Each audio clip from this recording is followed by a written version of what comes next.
This month, thank you. This month, we have a special theme going on, Learn a Latte, and we are going to continue to learn a latte on the subject of how to find and use guests in your classroom. And thank you for all your opening remarks. I saw someone said a day without coffee is like a snooze day. A day without coffee for me doesn't end in Y. But like our Disney characters, in our theme song from Beauty and the Beast, Be Our Guest, we are going to learn how to be good hosts and how to find the right people to invite into your classrooms and programs. I have used the term guest really to mean anyone you as the educator really invites into your classroom or to your program. This can be a guest speaker, it can be a guest helper, it can really be any kind of guest volunteer that you deem appropriate. They're all of our guests. And we have 4 fantastic guests today to help us learn about how to find and use speakers in the classroom. Kim Dehmel is a youth entrepreneurship coordinator at GISD, which is Genesee Intermediate School District in Flint, Michigan. And she is going to start us off. Kim will talk about the how in using and finding guest speakers, but she will also talk about the why. For it's important for us to understand why and when, even before we get to the how. She will use her experience in creating a student problem-solving summit as the backbone for her discussion. We'll then move on to Kelly McCorvey, who is an instructional coach here at CMSD, or the Cleveland Metropolitan School District. And she is going to talk about her experience both in classroom and out of classroom time using guest speakers. We'll then switch it up a little bit and move from educators to some other examples in the business world, where Holly Coughlin, who is the executive director at the Shaker Schools Foundation in Shaker Heights, Ohio, which is a suburb of Cleveland, will discuss how she uses and finds guests for her programs, including an alumni program and a generations program. And finally, we'll hear from Brian Westfeld, who is a serial entrepreneur and a guest speaker himself, as well as the author of the Startup Squad series of books. He will provide us with a perspective from the guest point of view with how to kind of welcome a guest into your classroom or into your program, both virtually and online. And this is just sort of like a little turn of the kaleidoscope, how does it look from their point of view? But before I turn this over to Kim, I wanted to introduce myself. I'm Robin Eisen. I'm the Special Projects Manager here at the Young Entrepreneur Institute. My colleagues and I will be monitoring the chat box, so please utilize the chat box, utilize the raise their hands, and we will also make sure that we get to your comments and questions. Also know that we will send out an email with all of the contact information, all of the information that is shared, websites, things like that in today's Power Hour, so that you don't have to necessarily take notes. It'll just kind of show up in your inbox. And just to make sure everyone knows, we are recording this. So any questions or comments before we move on and I turn this over to Kim? A day without coffee is a great day for tea. I like that. Okay, well then, Kim, I'm going to let you start. Okay, thank you so much for asking me to join this forum. I am hardly an expert, but I'm certainly happy to share what few tidbits I have that have worked for me in the past. So I will share my screen with everybody and go through just a few slides, and you'll have it later on as well. So speakers in the classroom.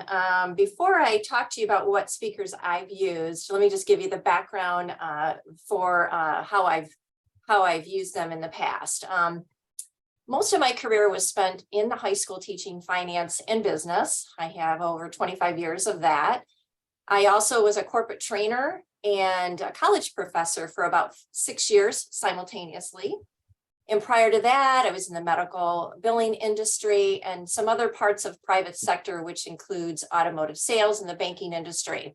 And what I found from the private sector is there were certain critical skill sets that students needed to know, and that's what I tried to bring into the classroom.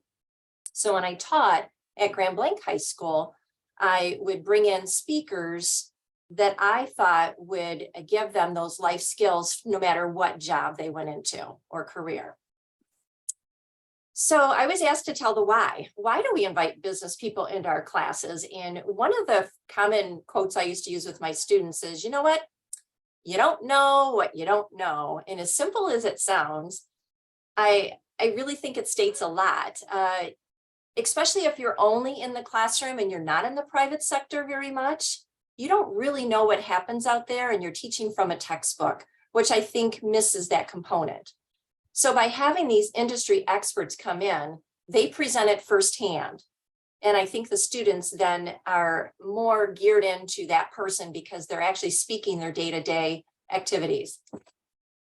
I think it breaks down the walls of the classroom. The students can then connect to the real world. And I had several students in my experience that would then keep in contact with some of my business partners. They actually might even go to work for them or do a job shadow. So those contacts was never ending. They would continue on. I think it deepens learning by engaging the students right into that career or business entity firsthand. One of the things I always tried to do was bring the speaker in at the most opportune time. I would try to tie it into the lesson. So for example, in my finance class, if we talked about payroll, I would bring in an expert from the payroll industry, and then students could always find out, well, how does it really work? What applications and platforms are you using? They'd ask questions like, why, when I make $100, I really only bring home 70, 75? And so they could get their tax questions answered firsthand. I remember often I would bring in financial advisors, because even though I might cover something like the compound interest component, it wasn't until these financial advisors could show them how they would earn money over time with their charts and their customers that it actually sunk in that if they invested now, the value of investing over time. It also allows the community to get involved in your school. I think that's critical because it takes a village to raise children. And so by having them in your school, they can see what's going on and feel a part of the success of the town or your community. So in other words, it's a win-win for not only you, but the speaker. Like I said earlier, many of my speakers obtained summer internship students or volunteers because my students had to have, I think it was 40 hours volunteer time to graduate. So many times these speakers would then obtain students that would come in and help them prepare whatever they needed, or do some of those repetitive tasks, and they would do it on a volunteer basis. So it really was a win-win for both myself, my students, and the employers or business partners.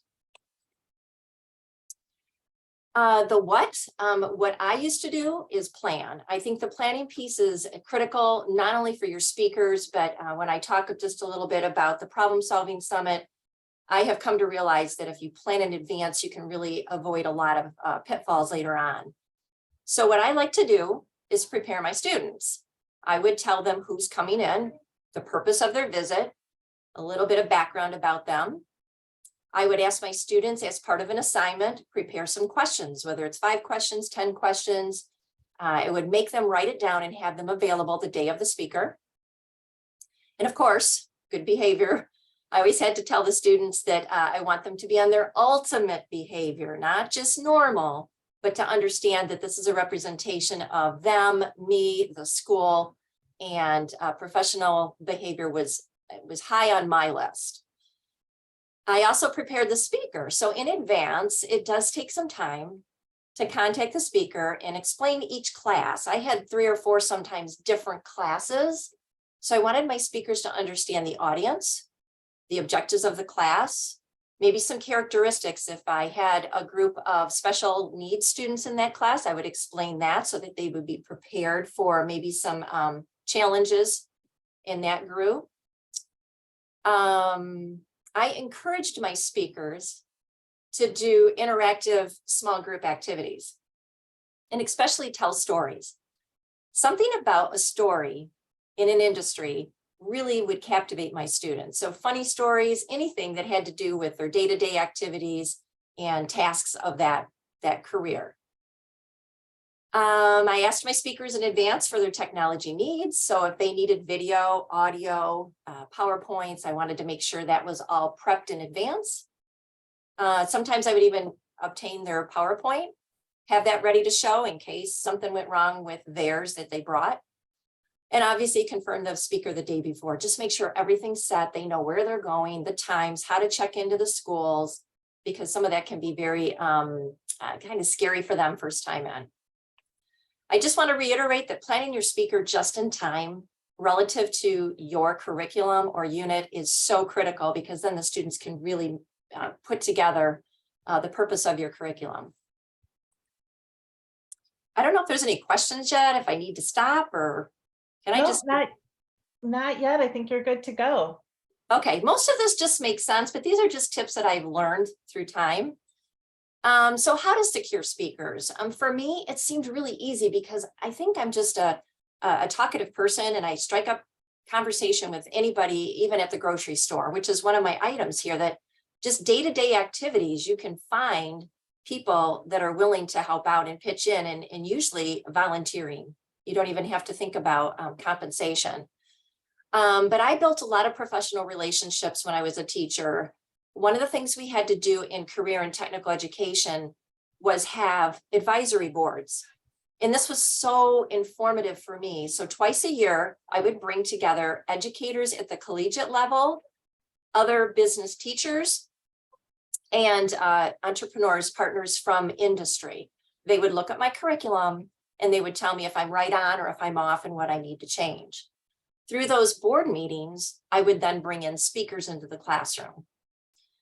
I got involved in my area of chambers of commerce, excuse me. And I'll never forget one year, the president of the Chamber of Commerce came in, which I thought, wow, she's taken time out of her schedule. And all she did was really like a 15-minute presentation on how to interview and how to make good first impressions. She, by way of shaking everybody's hand, gave them feedback one-on-one. Good handshake, bad handshake. This is how you make a proper handshake. 3 or twice, she said, shake it. I just never forget her enthusiasm about the first impression in an interview. And even though I may have said it in the classroom, I'm just the teacher.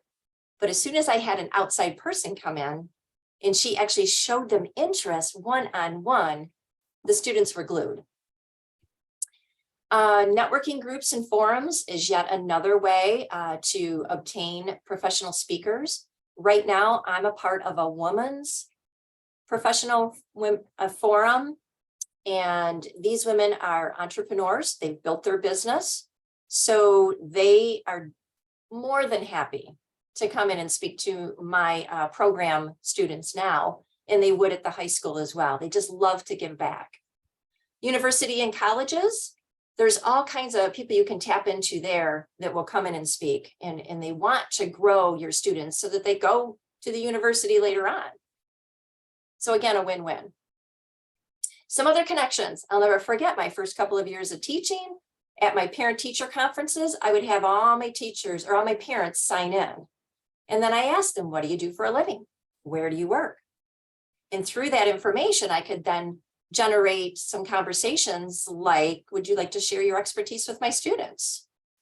I have a personal friend of mine now who became a speaker of mine 25 years ago. And I had all 3 of her kids in my class, and she was teaching something that was perfectly aligned to the digital graphic design that I was teaching in the classroom. And not only did she start off as a parent, she then became a speaker, and she is now a true friend, and still we partner on all kinds of events that we do together. Like I said, everyday interactions. Social media posts, you can find people that are posting successes in their area, and that might be something you can pull from and reach out to them. So that's how I've secured my speakers in the past. I'm sure there's a lot of other ways, but those have worked for me. Lastly, I believe follow-up after any speaker in the classroom is critical. And just, I should say this too, that whenever I have a speaker in the classroom, I am right there in the classroom as well to help guide the conversations, to head off any roadblocks or setbacks we may have, and to tie it in as we go. But afterwards, I think it's critical to maintain that relationship and send a thank you card to the speaker. I also always gave my students a survey and asked them, what did you learn? Questions like, what are you going to take away with you from this? How does it relate to lesson 5? To pick their brain and make sure they applied what they learned. And last, but I think what is most important is posting pictures and the purpose of the visit for your administration to see, for the community to see. I think it's important that they see that we are working together and the successes that we have in our programs. And I was asked to talk briefly about this problem solving summit. This is something new that I started just a couple years ago at the Genesee Intermediate School District. And it has been a very successful event. And I've learned a lot. Planning again was the key. And what we did is we had business partners from the community come in and they presented a problem of interest. And then the students would help solve that problem and then get back to the entrepreneur about some of their resolutions and then vote on one that they thought was the best solution. So as a whole group, we started off together and then we had breakout sessions, and I'll explain that in just a second. But planning was the key. Seeking qualified business partners that have an interesting topic to the students was key to that. Securing an event space that serves your needs is key as well. So I secured an event space of 120, and we had almost 100 this year. And with our breakout sessions, actually we had over 100, we had 105 this year. And with our breakout sessions, we needed separate spaces for smaller groups. And we maxed it out this year. So next year, if we continue to grow, we'll have to have a different event space. So that's critical to service your needs in a breakout or a problem-solving summit. Food. Of course, everybody loves food. Food draws people, and people remember what they eat. This year, we had a fajito taco bar. It was fabulous. Everybody loved it. But making sure your food is high quality was important. The format, real quickly, the format of this problem-solving summit is we had a kickoff telling the why. We had some icebreakers so the students would get moving and get to know each other. We had keynote speakers, somebody from the area, and all of the keynote speakers and my entrepreneurs gave raffles like unbelievable. They would raffle off free fitness partnerships or just gift cards to Target or some other restaurant. I mean, they were just so into giving to the students. It was unbelievable. So of course that generated fun and interest from the students, but the keynote speakers were wonderful. Student speakers, I think it's great that students speak to students and tell about their success in the program the previous years. Business people, then what I did is I had 10 business people presented their problem to the whole group, and everybody got to hear it. And then we broke all the students into groups of 8. They went with one business partner, heard their problem, worked in smaller groups. They learned team working skills. They noted everything down, worked amongst themselves, obtained the details, and then they voted on the best solution that was presented and presented that back to the whole group at the end. Of course, I had a survey, surveyed everybody that participated for what we could have done different, what was good, the good, the bad, the ugly. And we'll take that into next year's problem solving summit and hopefully make it better. So with that, that's just one way I still bring speakers, not necessarily into the classroom, but in a classroom with common interesting students that are in the entrepreneurship program at their school. Can I stop you real quickly, Kim? Did Yes. Each group work on the same problem, or did they get different challenges? That's a question from the chat. That's a good one. We had 10 different entrepreneurs. So one would present a problem he had in his fitness industry and in customer retention. Another one presented a problem. This was the Big V Coffee Company. And her problem was, what do I do when someone calls in sick? Because now I have a shortness of staff and we can't accommodate the need, especially in the drive-through. So there were problems in different industries. We had 10 different industry problems. And then the students broke into one of those. But they got to hear the problem in every industry and the recommended solution. It's a fantastic program. I do have one more question for you from me. And that is, when you are actually approaching your guest speakers or your guests, do you send them an email? Do you ask for an introduction? Like, how do you go about, now that you've located someone, how do you go about that next step? You know, initially, I like to have, conversation, a phone call, a Zoom meeting, in person. That's not always possible. So then it is generally an email, but, I find that emails get lost a lot. So if I have their phone number, I'll call or I'll text first and just kind of put it out there, fishing to see if they're interested. And then I'll follow up with additional conversation, explaining the need or additional emails. But truly and honestly, in this day and age, I bet if we were to ask everybody to raise their hand, how many emails get lost? So I'm finding that personal connection, and it takes time. I realize that, but it pays off. Oh, excellent. Well, thank you for sharing your experience with us today. I know Kim's, all of her slides, including the last final slide with all of her contact information, will be shared with you in the email that we send out after this event. Next up is Kelly McCorvey, who is an educator also here in Cleveland and has used guests in both the classroom as well as outside the classroom. So I'm going to ask Kelly to share a little bit of her experience. Thank you. Good evening, everyone. And thanks again for this opportunity to even speak about this, because I first want to say that after Robin, I received the email about our experiences, I went back to the students and asked them, okay, so what can you share with me that I can share with other teachers and entrepreneurs, that would be at this meeting? And one of the things that they first spoke of was how smart the guests were. And so I wanted to know, why do you think they were smart? And they said, because they didn't give up. And I thought that was so important to hear. And so I'm working with grades 4 through 8. So for them to believe now that I know that I can do some things if I don't give up was really important for me to hear. They felt like the people were very courageous because they didn't give up. And like I said, they also figured out that it takes a lot of work to even be able and we've had some speakers that have spoken about how they tried some things and didn't work out in the beginning, and so they didn't want to call it a failure, but it was a failure, but they didn't give up. So I feel as though the experiences that our students have received from the classroom speakers that we had, I can think of his name right now. Yes, I do. Grant, the Grant from Ethan Holmes, when he came and spoke to our second graders about the applesauce, and he actually brought in applesauce.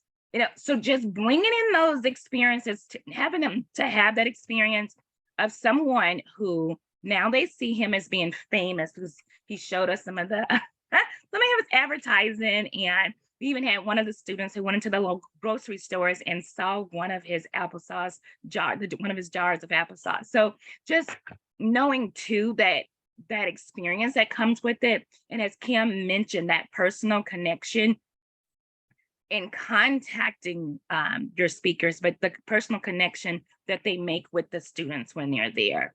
So we had Ethan Holmes that came into the classroom. We had the pleasure of having Chick Thompson. He worked with our after school program, and that was an after school program that went on for 7 to 10 weeks. So a lot of the times Chick would come in and give us the groundwork of what we needed to do. The kids always felt like he was always right there watching them, even when he wasn't in our meetings. we would have conversations afterwards, and he was like, was he listening? Because some of the things he said for us to do, someone else would say it. I'm like, no, he wasn't listening, but they just was taking the words that he had already shared with them to be able to move forward on what we had to do. Now that ended up being a project that our after school students got a chance to participate in. And I would also like to speak about the collaboration and that our speakers have had with other organizations that we might have been working with. And that particular one that Chick helped us with was with University Circle Inc., which is a local group that's right here in Cleveland, that's near our school. And it's amazing how we were already working together with them. They were a part of our small group. They were our after school program. So they were the ones that had the groundwork. But it was amazing how Chick came in right at the right time. I think I was speaking to Robin because it was during the pandemic. We were having a really hard time of what we were going to do next. Everything we had done before had been face-to-face. So it's like, what can we do? What is next for us to do? Now, I must say that when it comes to young entrepreneurs, there was a list of people that we could have contacted and reach out to that would have done something virtual. But because this was an after-school program that goes on for, like I said, for 10 weeks, so we didn't have a project that we in the past we've always done. We visited the museums and things of that nature. But this one, we needed something for the kids to be able to say that they were a part of. And Chick Thompson came in right on time with YIPPEE and the entrepreneurship part. Our students, we have students now that was from that project that they worked on, are still have their small entrepreneur. They're not big, and I wouldn't, to them, it is big, and it is big because they are doing things around the community, and that's what that was based on. How could we reach out to our community? Not always to a way of making money, but also that social change. And then that comes with our next speaker that I got a chance to share. I was able to bring a group of students to one of the young entrepreneurship programs, and they were able to hear the speaker who was their age.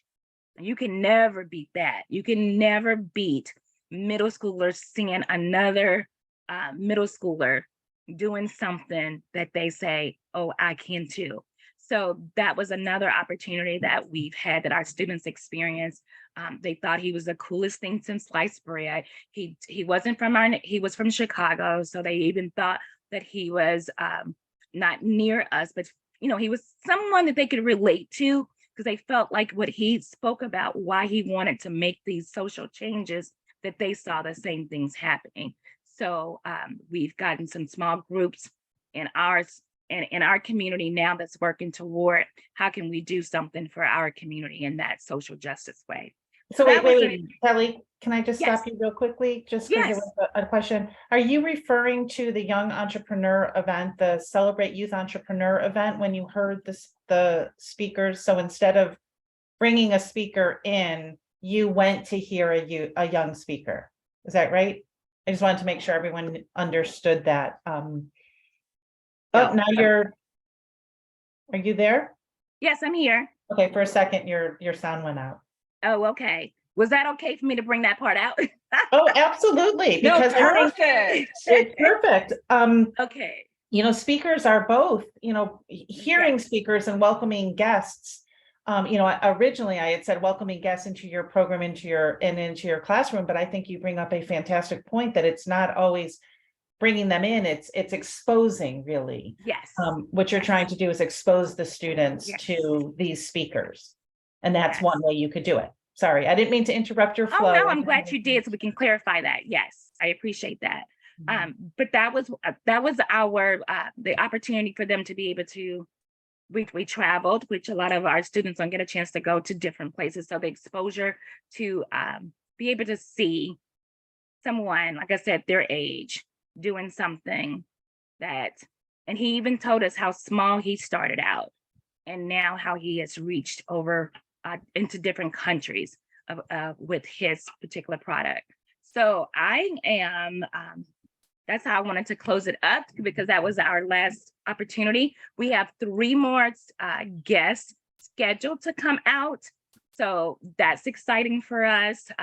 One of the other ones that we had signed up for our first graders was she was coming to do storytelling, and that was right before the pandemic, so she wasn't able to come out.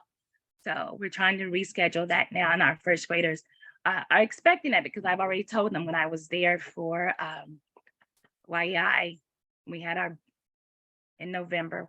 So it went blank. Come on, help me. The Inspire conference? Yes, Inspire conference. I was able to have that personal connection. We were face to face. It wasn't in an email. So now we have an email going back and forth now, but we were able to talk about that. So yes. So it sounds like you really take all different types of speakers, Yes. not necessarily on a specific subject, but really on maybe what's going on in your classroom, or what your students have maybe expressed an interest in. Is that That fair is to say? correct. That is correct, because we have, we usually do a survey and try to find out what the interests are. But I do know even from our teachers what they would want to see. And because I'm an instructional coach, I actually work with teachers from grades K through 8. So when I'm able to bring in, it's not just a certain grade level, not just 3rd grade or just the middle school. Our after school program, yes, is middle school. But for the classrooms, we've had all different grade levels participate. And do you have to do much, from your standpoint, anything very different when you're dealing with after school or out of school time, and when you're dealing with in school time? Yes, we do, because of the let me speak on this one first, though. It's because of YEI, we have been able to have speakers that come in throughout the day. After school hadn't been an issue before, but when it comes to having speakers come throughout the day, it was always something that was difficult to do. And it was, sometimes it dealt with the cost. Sometimes a speaker would be, there was a cost to a speaker being able to come in. But because I've been able to participate in the YEIs, there's been grants afforded to us that we were able to bring in certain speakers. So I think that's the part that was mostly different. Mhm. Well, and then just to make sure everyone understands this too, the speakers that you have been able to receive from YEI are also available now for after school time too. So as far as YEI is concerned, an educator is an educator is an educator, it doesn't matter. But I would think that there would be slightly different, maybe some red tape, I don't know, from a school building versus a program that is different. But in your case, it sounds like you didn't have any, it was not different. And I think mostly because our after school programs is also in our school. So Okay, any of the red tape that we have to do, it's still the same as we would do during the day. gotcha. Okay, And thank you. it's our students that we are working with in the after school program. Excellent. Thank you, Kelly. I didn't mean to Thank cut you you. off, but No. okay. Does anyone have any questions for Kelly before we move on to Holly? Thank you so much, Kelly, and thank you for clarifying all that for me. No, thank you. We are going to move to Holly Coughlin, who is the Executive Director of the Shaker Schools Foundation. She runs a couple great programs where she has some very unique ways of finding her speakers and utilizing her network. So Holly, I'll turn it over to you. Great, Robin, thank you. And I just met Robin's son, who's a Shaker alum, and I'll tell you a little bit about it. And Kelly, you could not have set this up better. So when I share my screen, you're going to see Ethan Holmes on the front page here. So Robin, can you see? Yep, it looks good. Great. So Ethan's over here on the left side with his little son, and I have 2 roles here. I'm the director of the Shaker Schools Foundation. And then on the district side, the hat I wear is around alumni relations. And the 2 really merge together in a really fabulous way, where we can leverage our alumni in many, many ways.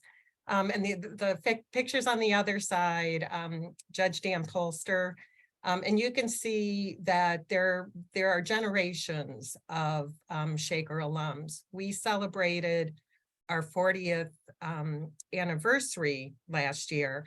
And what that spoke to us was that multiple generations of Shaker alums, of families, had gone through Shaker schools. So we created a campaign around that. And I've got a very short video, just over a minute.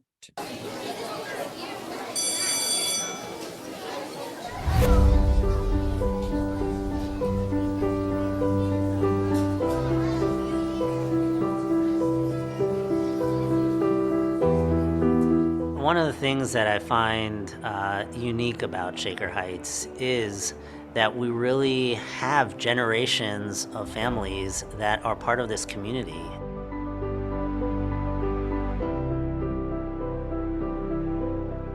You just have this pride about it.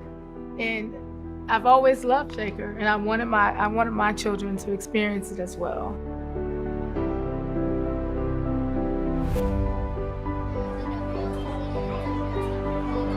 Shaker prepares you for life. In addition to the classroom opportunities, I think the extracurricular activities that are offered are also very important. I know that Kayla participated in SCORE, tennis team, scholars. This is such a great community, and because our schools provide so much, it is really exciting to see how closely tied generations of Shaker families are to the schools.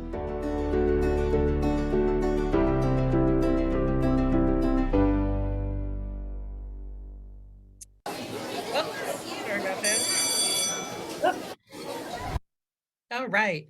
So we're very fortunate in Shaker to have this great tradition, and for our alumni to want to stay in touch.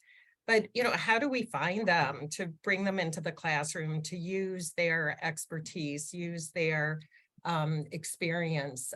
We have a database, an alumni database that goes back to the graduates, even before the 50s. I, in fact, had coffee with a gentleman from the class of 1950 this morning. I know, he's delightful, and is going to be part of our next video that we're about to shoot and produce. And then every year, as a class graduates, we upload the graduates into our database. We do a lot of reunions, and reunions aren't just graduating classes. I was on a call this morning with hockey alums. We're supporting them in a 50+2 reunion because they missed their 50th anniversary. So we'll pull together alumni from hockey. We'll celebrate the years they won the state championship, and then bring in our current hockey players to really learn from and hear from their predecessors. We have a real strong music program, and at least once a year, alumni band members are invited down to march and play with our band. We have some great club anniversaries coming up. SCORE was mentioned by one of our alums a few minutes ago, Ramona Lowry. That's the student group on race relations. So we'll be celebrating their 40th anniversary. Last year, we celebrated the MAC Scholars, the minority group on race relations, their 30th. So we really want to bring folks together. And so when we bring them together, that means, you know, in my role, I get to meet all these people, and then you find ways to slot them into classes or into club meetings. We have been doing a lot of geographical Zooms. We have one coming up for the DC area. So we're looking for ways to meet people. Kim, you talked about, you know, how you find your speakers. It's going out in the community, and now with Zoom, we can meet alumni from all over the country and world. And then we support our class reunions. We don't necessarily in the least help them with the reunion. We give them their class list from our alumni database, And then as they're finding their classmates, they provide the updated information. And then we spend a lot of time on LinkedIn, Facebook, again, looking for folks. So other ways that we engage the alumni and then find ways to utilize their expertise. Tonight, we have a committee meeting.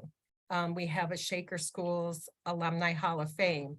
So we have 18 graduates from many decades that are supporting this.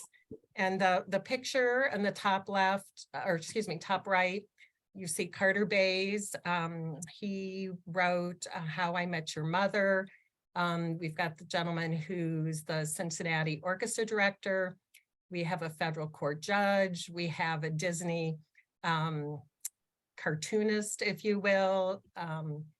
So we bring these folks in, and then they do an assembly for our juniors and seniors. And then each of these alumni goes to a class or to a club, and then they really get an intimate conversation with 20 or 30 of our current students. And when these alumni leave, they say the best part of the Hall of Fame weekend is meeting the students. And the students start to forge the relationships that Kim talked about. You know, they're getting contact information. They're looking for ways to keep in touch, because our students introduce our Hall of Fame inductees, and then they have lunch with them. So they start to form a relationship. And then our picture down below, we've got Nate Clemens. He's a retired professional football player, a doctor who has really dedicated her life to childhood cancer, Secretary of the Navy, some really special folks. And the other way we utilize speakers is to raise money, because that's also part of what my job is. We have a speaker series called Shaker Speaks. And the folks that happen to be pictured here, Betsy Werble, the folks that hosted her, Erica Rivera is an alum in Betsy's class, and she's married to Geraldo Rivera. So we had probably 60 people come in. So again, we're meeting more members of the community to tell them about our students, and we always invite some students to participate. Danny Warshay actually is a serial entrepreneur, and at Brown University, where he founded their entrepreneurship program. So he's done some Zooms with our students. And then the one on the far right was just a couple weeks ago, and that is Peter Lawson Jones. And he's in a movie with Tom Hanks, a man called Otto. Right, thank you. And he's going to be coming to the high school to meet with our theater department. So, you know, all these different ways we meet people through the Hall of Fame. Danny Warshay was an introduction from a classmate. And we use these folks. We do have a new tradition where we have an alum as the keynote speaker at commencement. And the gentleman coming through that very odd tube is David Pogue. He's on CBS Sunday Morning. He's written many books about technology, and he's actually going to be our MC at our annual fundraising event. So we're really blessed that, you know, the chair I sit in, the role I play, I get to really meet these folks. So if we need a speaker, I can literally text or email Jamie Babbitt, who was the director for The Marvelous Mrs. Maisel. These are folks that we've brought in for the Hall of Fame dinner. And then over time, we just keep finding ways to utilize their great history. And they all have a Shaker School story. And that's really what we also want our students to hear, because we want them to see what's possible. Carter Bays sat in the auditorium when Andy Borowitz spoke at a Hall of Fame assembly. And that's when Carter realized that he too could write, he could create great content for television. So right now we're focused on STEM. In the woman you met, Ramona Lowry, is on our board. She's an alum and she is making these amazing introductions. She's an engineer for the water department. So we're bringing in engineers to our design classes, our engineering classes. We're bringing in construction managers that are alums to our ACE mentoring class. In the arts, we just had an alum in town, and she's part of Cello Fury. So they did a master class with the orchestra kids. And then we're always looking for folks to mentor our fourth graders. And then we just really dive into our alumni database. And, you know, it's not just about raising money. It's just not always about the alum that can be a speaker, but it's their Rolodex, it's their contacts on their phone, because they are making these great introductions to us. So we leverage their relationships. We're doing that a lot around job shadowing and internships, sponsorships for clubs and teams. And really, the one that's really given us great value is a gentleman on our board, the Shaker Schools Foundation board. He's the DEI professional for the Cavaliers, Kevin Clayton. So the picture you see here, we had a group of our MAC scholars, and they came down to this last Monday's game on MLK Day. And there was a panel discussion around careers in professional sports. And there were 4 alums from MAC scholars that work at the Cavaliers. So these, there were 70 young men, and they went down and they heard that they could do marketing, they could be in HR. They didn't have to be a professional basketball player to be part of a professional sporting organization. We just had the Monsters out, and that's when I got to meet Robin's son. He works for the Monsters. So we were able to engage a lot of our K-4 buildings so they could have the opportunity to see what hockey looks like. So we had a lot of our high school hockey team out. We had 2 girls, we had young men of color. We had this great, robust hockey team that really reflect diversity. So our K through 4th graders could see themselves, and they could see that they too could play hockey. And other esports, we've taken groups out to the Cavs layer where they have an esports, professional esports team. And then because of our introductions, we're working with our police department around conversations for change. So again, I think we're really blessed in our school district to have a district that values alumni, and they have supported staff and a database to allow it to happen. And I'd love to follow up if anyone has questions, and I'll share this with you, Robin. Yes, please do, so that I can send it out with everyone. And I would just like to say that Holly does an amazing job with this, and it is a very robust, full program. Don't be afraid just to start a little bit, though. You know, when Holly first started, she didn't have all of these things out there.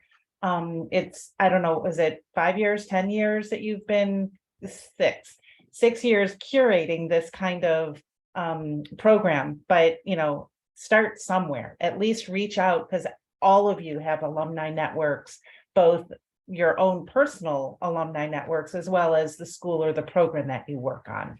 So thank you for sharing those great ideas, Holly. Really appreciate it. We're going to move on to Brian Westfeld now, who's going to talk about what it's like to be one of those guest speakers in your classroom, both virtually and in person. Brian, I'm going to turn it over to you. Yeah, great. So, all right. So now everyone's listened to Kim and Kelly and Holly, and you've got all your speakers lined up. So now what? So two things. One, I wanted to just point out that I've got a tip sheet that I've created, tips for hosting a successful speaker visit. And YEI has this, and they'll share it with everyone afterwards. But I wanted to just go through a few different things about things that you can do before, during, and after a guest visit. So beforehand, the first thing you want to do is obviously prepare the students, get them excited. Think about for a second, if you turned on a Zoom camera or you opened the door to your classroom and LeBron James walked in, right? The class would go nuts. And so that's the level of excitement you want. You want your students to feel like a rock star came to visit them. So share information about the speaker. If they are an author, share their books, read their books. You can do a scavenger hunt of your speaker's website and give the kids an assignment to go and dig through it and learn a little bit about them. And I love the idea of collecting questions from the students beforehand, because then at least you know you've got some level of engagement with them and some level of excitement. So always you want to try to get them as excited as possible. And then you've got to prepare the speaker. I do presentations for 2nd to 6th grade classes. I do high school students. I talk to parents and their kids. I do girls only. I do co-ed. I do a ton of different presentations. So it's important for me to know, who am I speaking to? How many kids are there? Is it just a classroom? Am I speaking with an auditorium? Are there specific things that you're working on? I was working with a YEI school in the fall, and they were doing the class was going to work on a hot chocolate program. And so I knew that beforehand. And so I integrated comparing what I was talking about to how to run a hot chocolate business. And so the more that I can learn about your students, the more I can tailor the presentation. If it's a virtual presentation, is it one classroom for all the camera, or is it one classroom for one camera, or all the kids dialing in differently? Just know, I want to know what the visuals are going to look like. Are you going to do Q&A? Is the chat function working? You just want to prepare the speaker as much as possible for what they can expect. And technology obviously is a big part of that. Every time you have a speaker in your class or your school, you're using the same technology. Every time I do a presentation, it's totally different at every school. So I need to know what to expect. Is there a microphone for me to use? Is it a standing microphone that I have to stand in one place? Is it a handheld? So I've got to know that I'm going to be able to use one hand, and I gesticulate a lot. So I have to remember not to do that if it's a handheld. Am I using my laptop? Am I using your laptop? What are we connecting to? When I travel to do presentations, I carry with me plugs and cords that allow me to plug into almost any computer or technology system that's ever invented. But the more I know about beforehand about what plugs to do, I'm a PC guy. Are you a Mac school? I can handle it, but you have to make sure all your speakers can. And obviously in virtual visits, Zoom, Teams, what are you using? Is it a webinar format that I'm just going to be staring at a camera, or will I be able to see the students and be able to get some level of engagement? Can I use polls? Can I use different, all the bells and whistles? If I've never used this, if the speaker sounds as if, wait, I've never used that before, offer to do a dry run. You don't want the first time the speaker to be using the presentation when you've got your class all ready to go. During the presentation itself, the less the speaker needs to focus on, the more they can focus on your students. The number one rule, if you remember anything, please do not leave your speaker alone with your students. We are not trained for this. You are the professionals. I do not want to be alone and responsible for maintaining the behavior of a classroom or even an auditorium room full of kids. Please don't leave us alone. But also, even if you don't, every school has a quiet signal, right?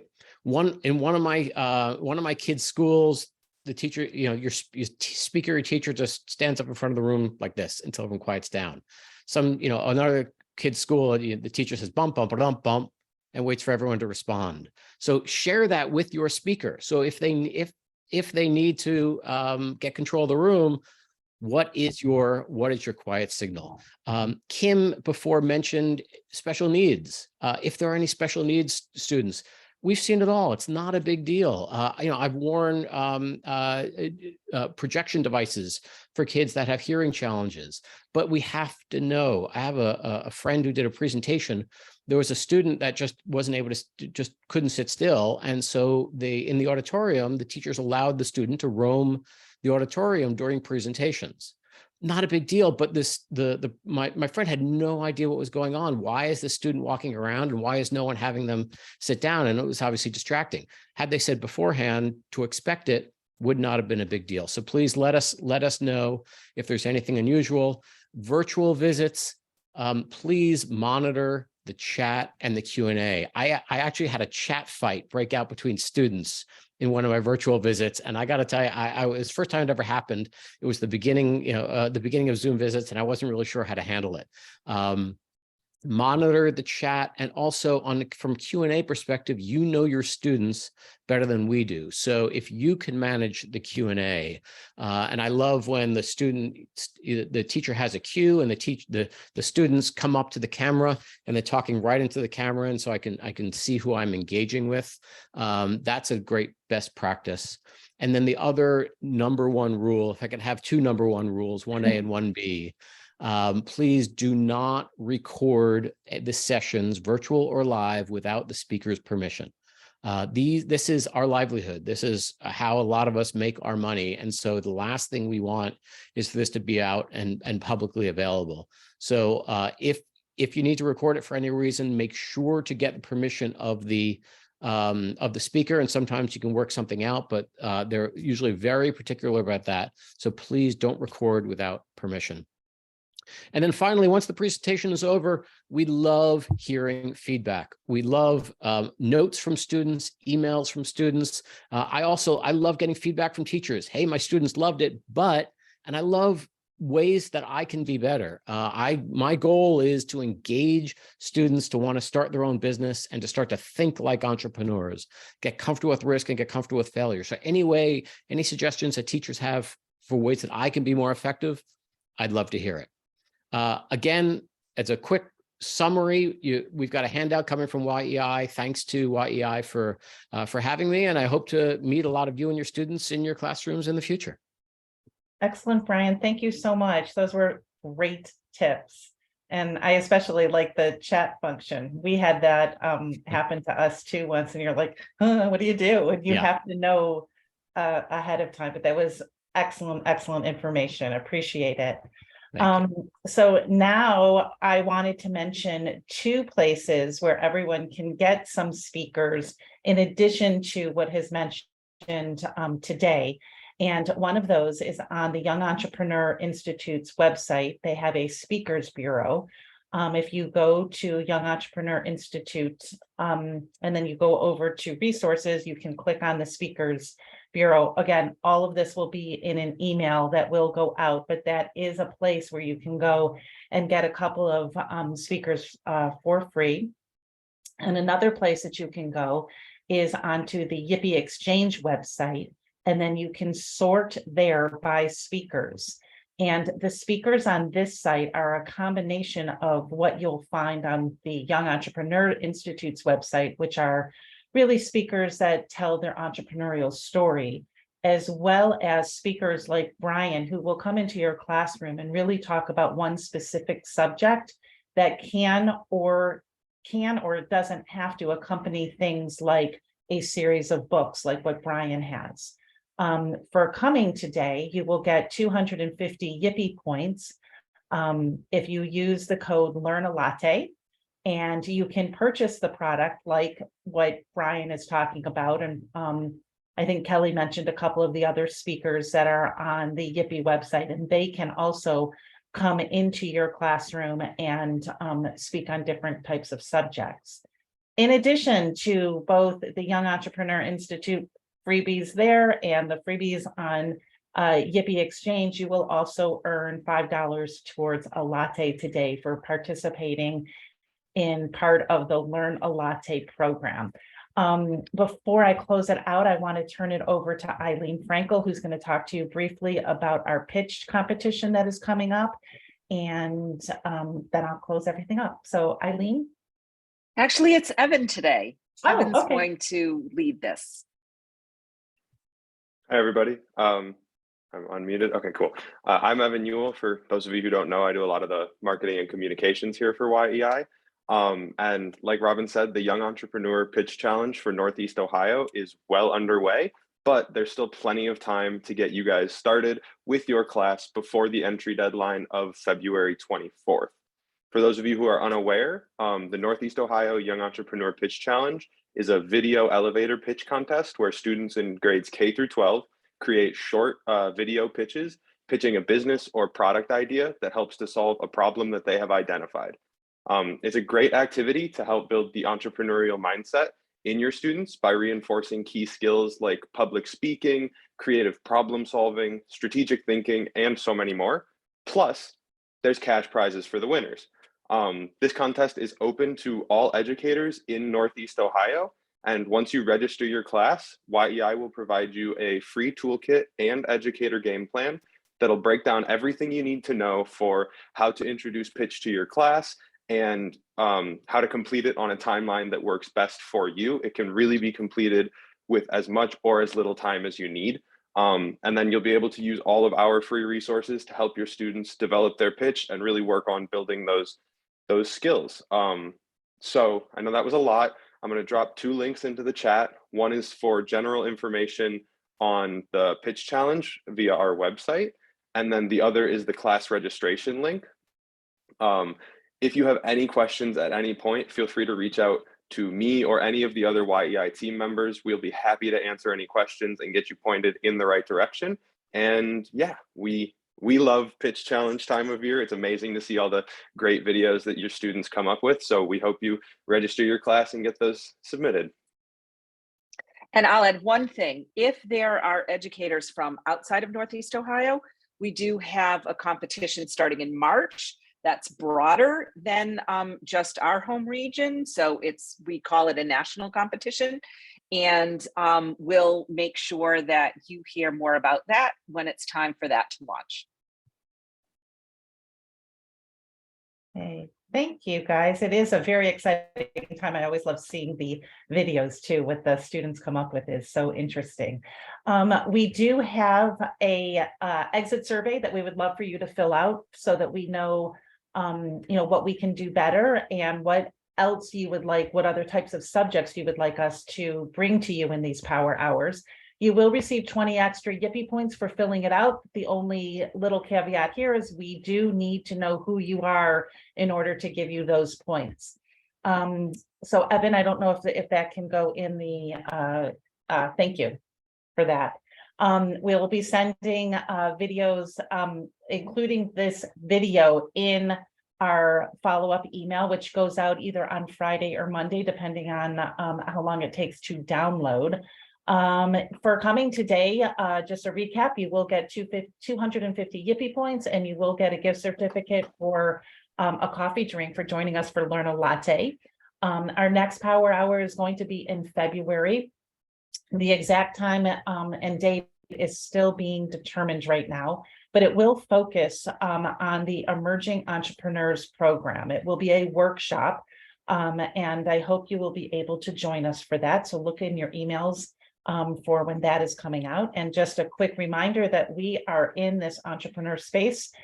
So, every day. So if you have any questions or have, some comments even, or want to know where to find a certain resource, give us a call, send us an email. We will be more than happy to help you find the right resource for you. I want to thank Kim and Kelly and Holly and Brian again for a fantastic power hour content.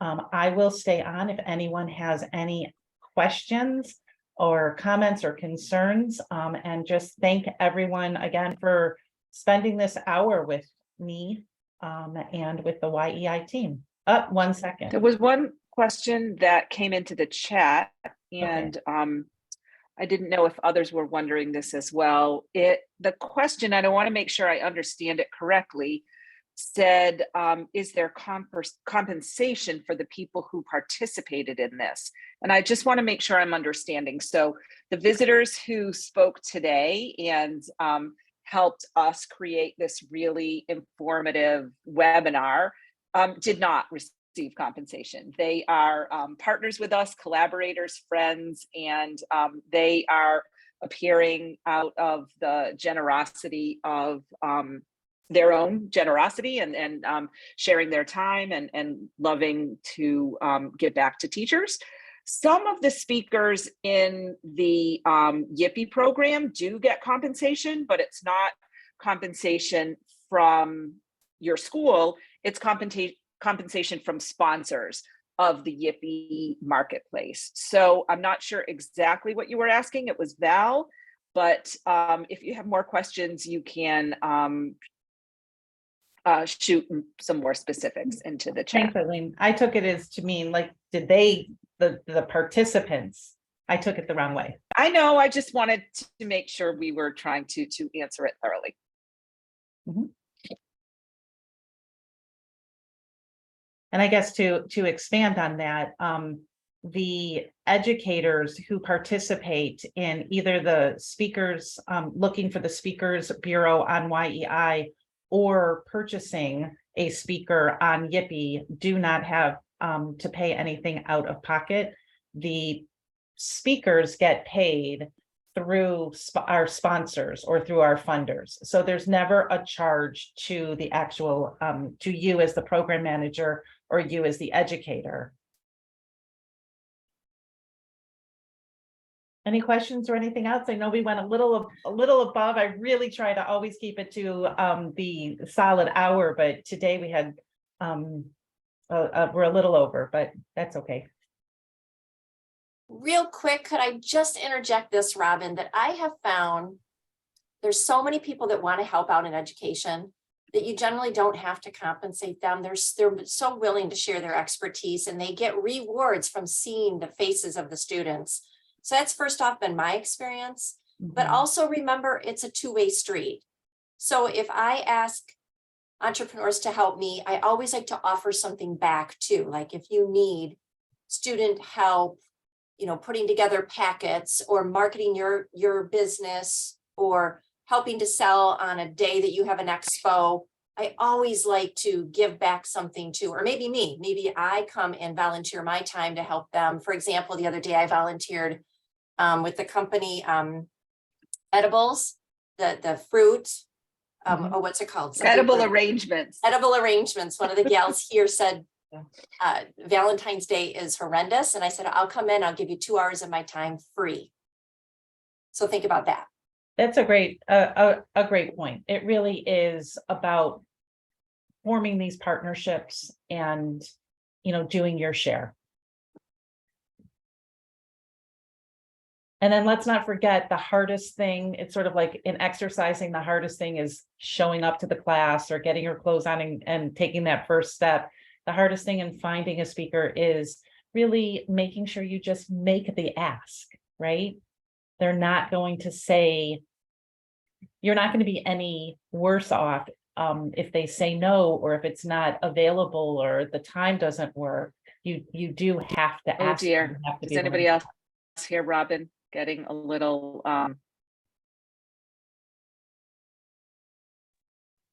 Did something happen with my sound?